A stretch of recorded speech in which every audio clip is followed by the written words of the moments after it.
Man shot while working on wall at Holy Trinity High School in Kingston.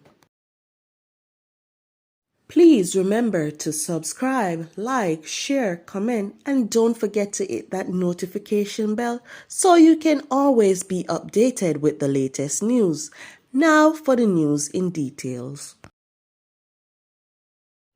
A man was shot and injured off South Camp Road in Kingston in a gun attack that sent people, including children, scampering for cover.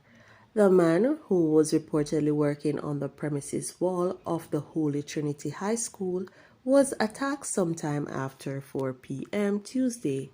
He was rushed to the hospital by a motorist. The Kingston Central Police are probing the matter.